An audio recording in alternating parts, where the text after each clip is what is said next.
নমস্কাৰ, মই Mrs Maini, numerologist and Vastu consultant. আপোনালোক সকলোকে নাম্বাৰ স্পীক চেনেললৈ স্বাগতম জনালোঁ। আশা কৰোঁ আপোনালোক সকলো ভালে কুশলে নিজ নিজ কৰ্মত ব্যস্ত হৈ আছে। আমি আমাৰ আগৰ ভিডিঅ'তে উল্লেখ কৰিছিলোঁ যে 1ৰ পৰা 9লৈ এই 9টা সংখ্যা সৌৰজগতৰ মূল 9টা গ্ৰহে ৰিপ্ৰেজেণ্ট কৰে। এতিয়া আমি জানো আহক এই নাম্বাৰবিলাকৰ এগেইনষ্টে কোনবিলাক প্লেনেট বহিছে। এতিয়া নাম্বাৰ 1টো ৰিপ্ৰেজেণ্ট কৰে সৌৰজগতৰ প্লেনেট ছান বা সূৰ্যই, নাম্বাৰ 2 মুন বা চন্দ্ৰই, নাম্বাৰ 3 জুপিটাৰ বা বৃহস্পতিয়ে, নাম্বাৰ 4 হাৰ্চেল বা ৰাহু, নাম্বাৰ 5 মাৰ্কিউৰী বা বুধ, নাম্বাৰ 6 ভিনাছ বা শুক্ৰ, নাম্বাৰ 7 নেপচুন বা কেতু, নাম্বাৰ 8 ছেটাৰ্ণ বা শনি, নাম্বাৰ 9 মাৰ্চ বা মংগল। এইকেইবিলাক গ্ৰহে আমাৰ জীৱনত বেলেগ বেলেগ ব্যক্তিৰ জীৱনত বেলেগ বেলেগ প্লেনেটৰ প্ৰভাৱ দেখিবলৈ পোৱা যায়। এতিয়া আমি আহোঁ যে এই যে প্লেনেটবিলাকৰ আমাৰ ওপৰত মানৱ জীৱন, প্ৰকৃতি আৰু জীৱ জগতৰ ওপৰত যে প্ৰভাৱ আছে তাক আমি এটা সৰু কথাৰ পৰাই আমি অনুধাৱন কৰিব পাৰোঁ। যেনে ধৰক সূৰ্যটো যদি একেৰাহে কেইবাদিনো নোলায় বা বতৰ বেয়া হৈ থাকে, তেতিয়াহ'লে আমাৰ মন আৰু মস্তিষ্কত তাৰ প্ৰভাৱ পৰে। আমাৰ গা মনবিলাক ভাল নালাগে, মাথাটো গধুৰ গধুৰ লাগে আৰু বিশেষকৈ যিসকলৰ ৰক্তচাপৰ প্ৰব্লেম আছে তেওঁলোকৰ ক্ষেত্ৰত বেছি প্ৰভাৱ পৰে। আনহাতেদি মুন বা চন্দ্ৰ যেতিয়া পূৰ্ণিমা সময়ত সাগৰৰ বুকুত জোৱাৰ ভাটাৰ উঠে বা মানসিকভাৱে যিসকল মানসিক ৰোগী থাকে তেওঁলোকৰ অস্থিৰতা বৃদ্ধি পায় বা আমাৰ কমন পিপুলৰো টোপনি বা মুড চুইং হয় বা হেল্থৰ ওপৰত প্ৰভাৱ পৰে। এই যে চন্দ্ৰ সূৰ্যক কেন্দ্ৰ কৰি অকল আমাৰ ভাৰতীয় কৃষি সমাজত চন্দ্ৰৰ যিটো দুটা পক্ষ থাকে, কৃষ্ণপক্ষ আৰু শুক্লপক্ষ। শুক্লপক্ষত শস্যৰ বীজ সিঁচে আৰু কৃষ্ণপক্ষত শস্য কাটে। তদুপৰি আমাৰ ভাৰতীয় সামাজিক আৰু সাংস্কৃতিক জীৱনত এই চন্দ্ৰ সূৰ্যৰ যিটো গুৰুত্ব সেইটো আমি যথেষ্ট পৰিমাণে দেখিবলৈ পাওঁ। হিন্দু সমাজেই হওক বা মুছলমান সমাজতে হওক চন্দ্ৰক কেন্দ্ৰ কৰি বহুতো কেইটা পৰ্ব আমাৰ অনুষ্ঠিত হয়।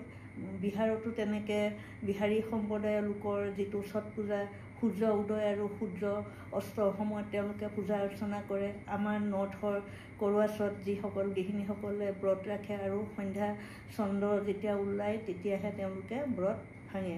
আনহাতেদি মুছলিম সমাজতো চন্দ্ৰৰ ওলোৱাৰ লগত নিৰ্ভৰ কৰিহে তেওঁলোকে তেওঁলোকৰ পৰ্ব উদযাপন কৰে। এতিয়া এই চন্দ্ৰগ্ৰহটো যিহেতু আয়তনত যথেষ্ট সৰু, যিমানবিলাক প্লেনেট আছে এই 9টা প্লেনেটৰ ভিতৰত চন্দ্ৰৰ আয়তনেই আটাইতকৈ কম। এই চন্দ্ৰগ্ৰহৰ প্ৰভাৱ যেতিয়া ইমানখিনি থাকে মানুহৰ ওপৰত, চন্দ্ৰ সূৰ্যৰ প্ৰভাৱ যেতিয়া ইমানখিনি থাকে, গতিকে নিঃসন্দেহে অন্যান্য যিবিলাক গ্ৰহ নক্ষত্ৰ আছে এইবিলাকৰো প্ৰভাৱ মানুহৰ ওপৰত পৰিব। আমি আৰু এটা কথাৰ পৰা আমি অনুমান কৰিব পাৰোঁ যে গ্ৰহ নক্ষত্ৰবিলাকৰ আমি সুপ্ৰভাৱ পাবলৈ হ'লে আমাৰ মানুহে বহুতো সময়ত বহুতো কাম কৰে। যেনে আমাৰ সাধাৰণতে বহুতো লোকে বৃহস্পতিবাৰটো পালন কৰে, যিটো কাৰণে জুপিটাৰ বা বৃহস্পতি ব্লেছিংছ পাবৰ কাৰণে এইটো কৰে। কিছুমানে আকৌ শনিবাৰে পালন কৰে শনিক সন্তুষ্ট কৰিবৰ কাৰণে। তাৰোপৰি কিছুমান মঙলবাৰে হনুমান মন্দিৰত যায়। এই ধৰণে বিভিন্ন বাৰত বিভিন্ন পৰ্ব তেওঁলোকে মানুহে কৰে। তাৰ মূলতে হ'ল যে তেওঁলোকে যাতে সৌৰজগতৰ এই প্লেনেটবিলাকৰ পৰা, গ্ৰহ নক্ষত্ৰবিলাকৰ পৰা তেওঁলোকে সুফল পায়। এতিয়া আমি আহোঁ আগৰ ভিডিঅ'ত উল্লেখ কৰা মতে যে আমাৰ ডেট অফ বাৰ্থত দুটা মূল নাম্বাৰ লৈ পেলাই আমি মানুহবিলাকে আমাৰ জন্ম হয়। এই দুটা নাম্বাৰ আমাৰ ফিক্স হৈ থাকে। এটা হ'ল বাৰ্থ নাম্বাৰ আৰু আনটো হ'ল লাইফ পাথ নাম্বাৰ। এতিয়া অট'মেটিকেলি মানুহৰ লাইফত এই নাম্বাৰ দুটা ইম্পেক্ট থাকিবই। কেতিয়াবা কিছুমান ব্যক্তিয়ে, আপোনালোকেও নিশ্চয় লক্ষ্য কৰিছে যে কিছুমান ব্যক্তিয়ে কোনো এটা নিৰ্দিষ্ট সংখ্যাক শুভ বুলি গণ্য কৰে বা তেওঁৰ জীৱনত সেই সংখ্যাটোৰ পয়োভৰ বাৰে বাৰে দেখা যায় বা তেওঁ ইম্পৰ্টেণ্ট জীৱনৰ যিবিলাক ইভেণ্ট হয় সেইবিলাকত সেই নাম্বাৰটো বাৰে বাৰে আহে বা কেতিয়াবা কোনোবা এটা নাম্বাৰ আকৌ আনলাকি বুলি ভাবি বা অশুভ প্ৰভাৱ পৰে বুলি তেওঁ এৰাই চলে। ইয়াৰ পৰা আমি যদি তেওঁ ডেট অফ বাৰ্থটো চাওঁ তেতিয়াহ'লে দেখা পাম যিটো শুভ সংখ্যা বাৰে বাৰে তেওঁৰ লাইফত আগমন ঘটিছে সেই নাম্বাৰটো তেওঁ ডেট অফ বাৰ্থত নিশ্চিতভাৱে থাকিবই, as a birth number or as a life path number.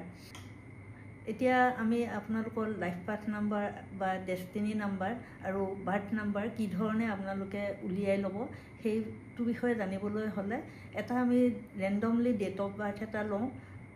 এজন ব্যক্তি যিজনৰ জন্ম 6/11/1992, গতিকে এই যিটো ইনিচিয়েল নাম্বাৰ 6 সেইটো হ'ল তেওঁৰ বাৰ্থ নাম্বাৰ। আৰু তেওঁ যদি 6ত জন্ম নহয় 15ত বা 24তো জন্ম হ'লহেঁতেন তেতিয়াও তেওঁ বাৰ্থ নাম্বাৰ 6এই হ'লহেঁতেন।